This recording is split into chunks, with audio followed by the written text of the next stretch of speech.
Okay, we're in Grand Place in Brussels, and we just basically stopped here to find the finest waffles known to man. And we actually had some regular food first. Had like some. Just gonna go and walk that off. Walk that off, go and put some more money in the meter. But yeah, we wanted to discuss the sort of highlights of the Gamescom. So for me, it was Morpheous, and for Dave, it was the HTC Vive, and they're both VR headsets. Yeah. What do you think of the Vive? It was just the most impressive thing I've ever used in my life. The versatility of what you can actually do with it is just staggering, really. To be honest, I mean the fact that you can walk around and you can move around stuff in a 3D space was just staggering, really. So like with the Vive, basically, because it scans the room you're in, you can move around in the room. With the Morpheus, on the other hand, you have to be kind of stationary. There's not much movement. If you go off the center or away from the camera, which is staring right at you, or if you break the line of sight with the camera, then there's a problem. But the advantage is if you have it in your house, you don't have to move everything out of the way. Yeah, so with the Vive, that's it's almost the opposite. It is a very small negative. Yes, it's great that you can walk around, but at the same time, you've got this massive thing on your face. You can't actually see within the actual real world where you're walking.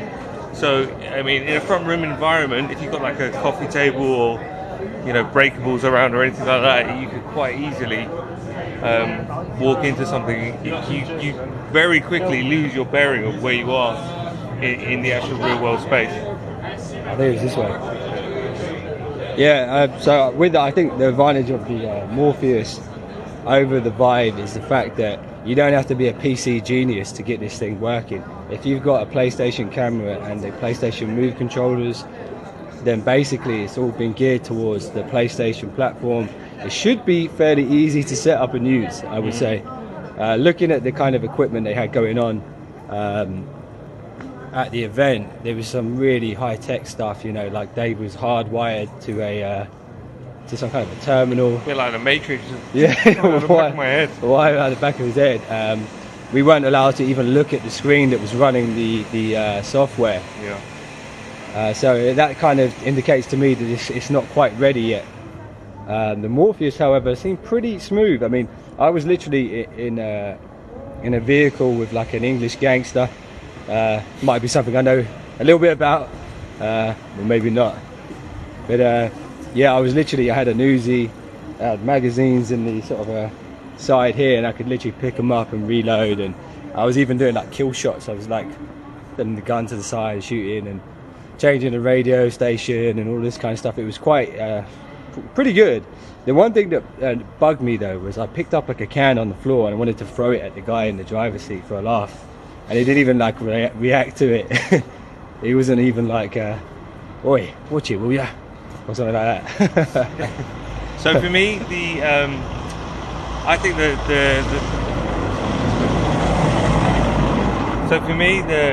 Vive actually outdid the Sony Morpheus controllers, because the two little controllers I had in my hand actually had two round touchpads, which you could use for selecting a huge amount of colours from a colour palette in an art program, or you could use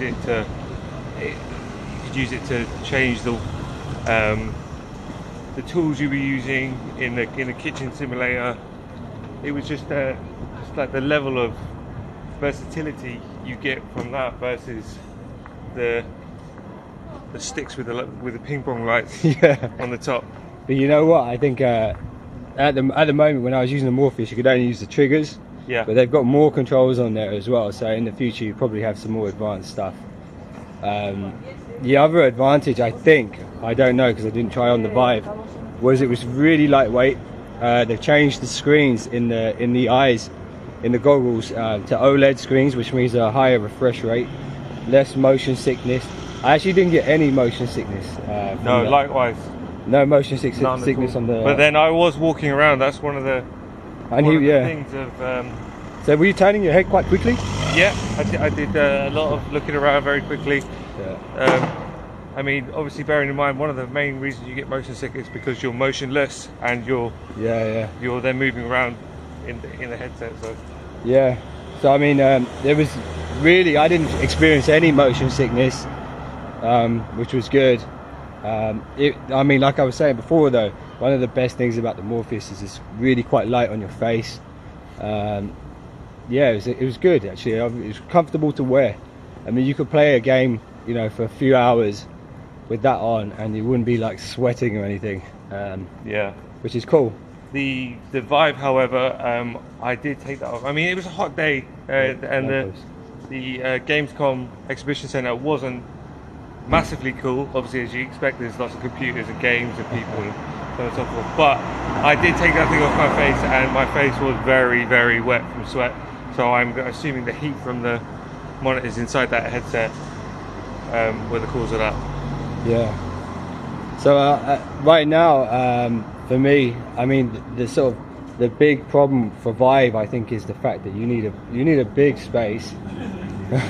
You need a big space with nothing in there, because if you've got like sofas and coffee tables, you're going to be busting your shins on everything walking around, most likely. I actually set this camera up, the 360 camera, up on the floor while Dave was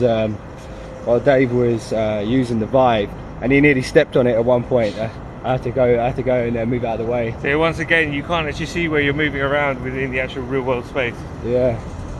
So it's interesting to see how they're going to, you know, tailor this for a commercial audience who are going to try and set it up for themselves at home.